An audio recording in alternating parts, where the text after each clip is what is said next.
the silo art at Gunnedah. There's a bit of a tribute to Dorothea McKellar and her poem, I Love a Sunburned Country. It's a pretty special poem that should be read at schools, I think. I'm not sure whether it is these days or not.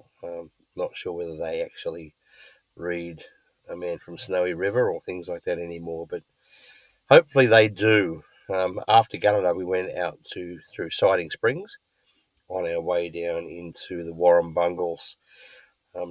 That was through Coonabarabran. The Warrumbungles are known for a rocky outcrop called the Bread Knife, or named the Bread Knife. Lots of bushwalking down there. They had a bushfire through there a couple of years ago, and it wiped out a lot of the camping areas, wiped out a lot of the amenities, and all of that's been renewed now. The amenities are absolutely spectacular. So if your missus is a bit iffy on the amenities at camping areas, this is one you shouldn't miss. Lots of animals. You can have a fire down there at certain times of the year. I'd recommend getting in there, checking out your campsite, and then going back to the ranger station or booking online, unless you're in school holidays at least, because that might be a bit tough. But I still reckon get in there, find your spot, something that suits you, and then book online. If you want to keep going out west of the Warrumbungles, you can head out through Galarganbone. Yeah, out to Galarganbone, out to Cobar. Great spot, Warrumbungles.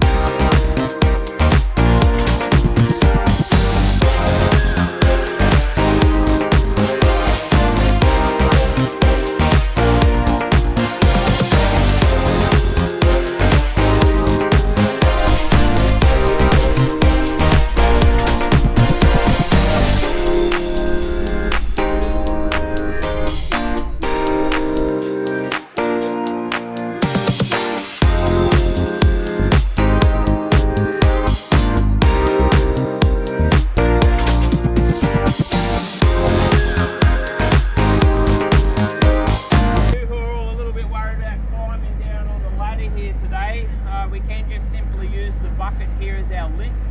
It does make it a lot quicker to get these groups all down the mine.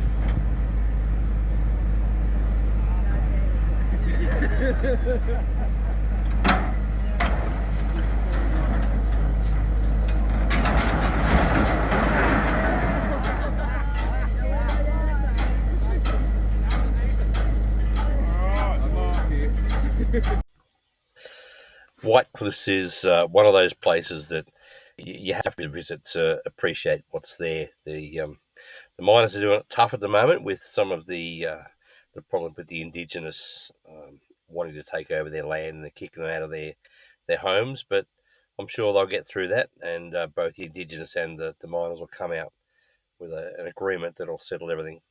They live in an amazing place there. There's opal still to be found with millions and millions of dollars. There's a great pub that won the Outback Pub of New South Wales award.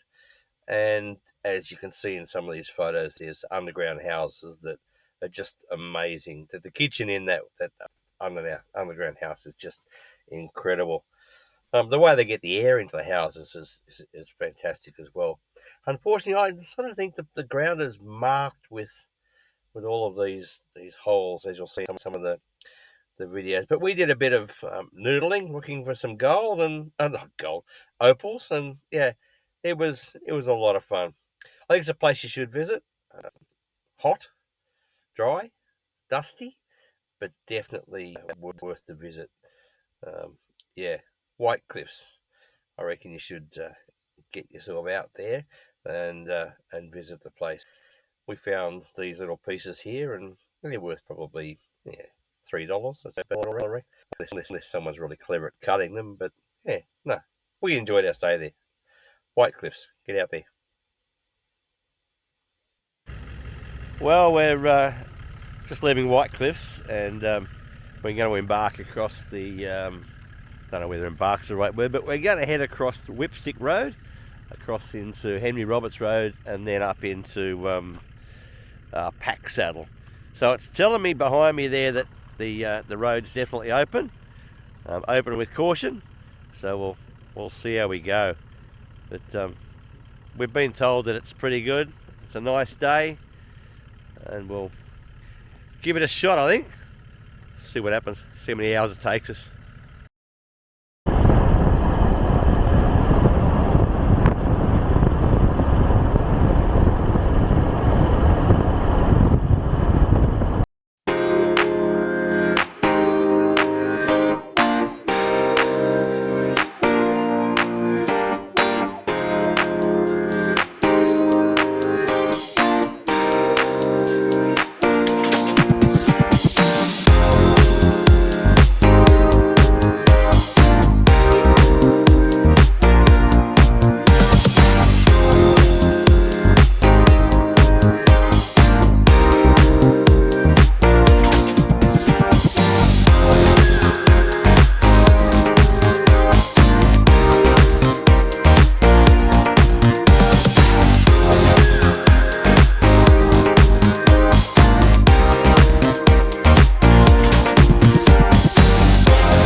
Well, we made it through into Milparinka. Um, nice little spot. What we've seen so far. There's a bit of history around with some of the graves and stuff like that. But so we'll get through that in a minute. It's a nice place. Great little caravan park. All off grid, really. Don't get caught when you get in the pub. They've got a tap beer there that you might want to have a mess with. They also have this little game that you have to swing the ring on the string onto the hook, and Velette got pretty chuffed when she actually got it, but you'll see that in a second. Yeah, Milparinka. How loud do you want your ears?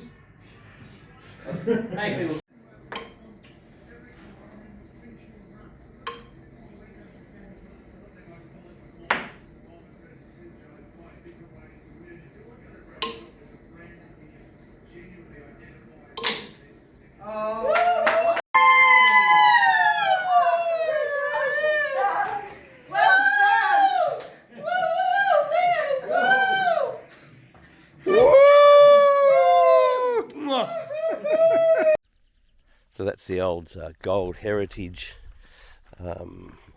mining heritage centre. We're yet to go through that, but we'll go through that tomorrow.